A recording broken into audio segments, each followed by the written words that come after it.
ये शराब पीने वाले, हुक्का पीने वाले, अब तो हम देखा करते थे कि इस हुक्के को इतना रिस्पेक्टिव मान रखा है गांव में, हमारे हरियाणा में तो विशेषकर, कि पंचायत में इसकी कसम खाते हैं कि इतना धार्मिक मान लिया कि इसकी कसम खाई, पंचों का प्याला है। और ये कहते हैं कि जिस घर में हुक्का नहीं वो किसा घर भाई। ये एक लोक वेद बना रखा है, दंत कथा बना रखी है। और इस शर्म में सभी अपने घरों पर हुक्का रखते।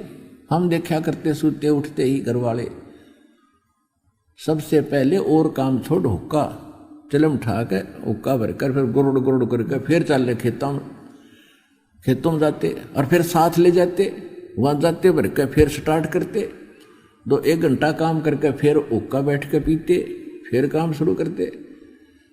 और क्या लोकवेद बना रखा है कि इसके सहारे किसान को रेस्ट मिल जाता है।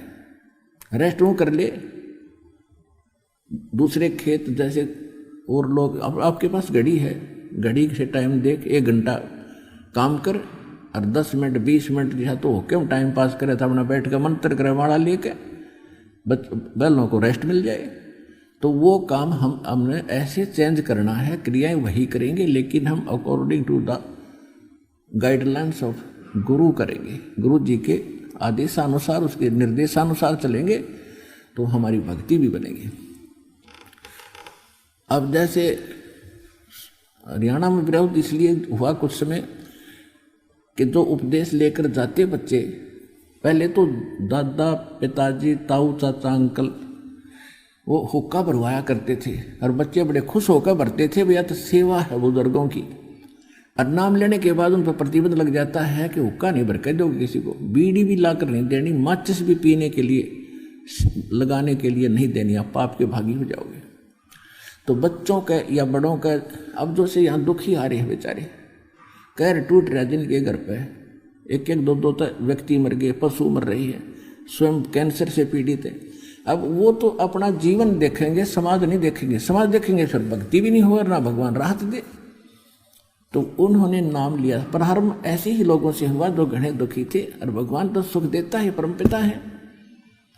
तो लेकर नाम गए, जाते उन्होंने वो सब मर्यादाएं अपनी पालन की, तो वो निंदा के पात्र बन गए आसपास में कि ये कैसे भगत बने हैं रामपाल के, बूढ़ों की सेवा भी नहीं करते, बूढ़ों का हुक्का नहीं भरते हैं, ये तो कमाल के आदमी हैं।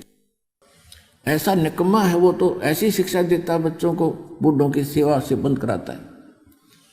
बूढ़ों की सेवा ये विष खवाने से नहीं होती, बूढ़ों की सेवा करो, उनके पैर दबावे, उनका सिर मालिश करे, उनको चाय पिलावे, दूध पिलावे, कपड़े धो दे, ये जहर खवाना जरूरी है बूढ़ों की सेवा। तो जिस कारण से, क्योंकि उनको ज्ञान नहीं, और जो भक्त ये ज्ञान सुनकर जाता है उसको तो घड़ी दूर तक का दिखाई देता, भविष्य का भी दिखाई देता, तो वो फिर सहयोग नहीं करता। इसलिए जगत और भगत में हमेशा ही ये एक झगड़ा रहा है, और जिसने ये जंग जीत लिया हो गया सफल।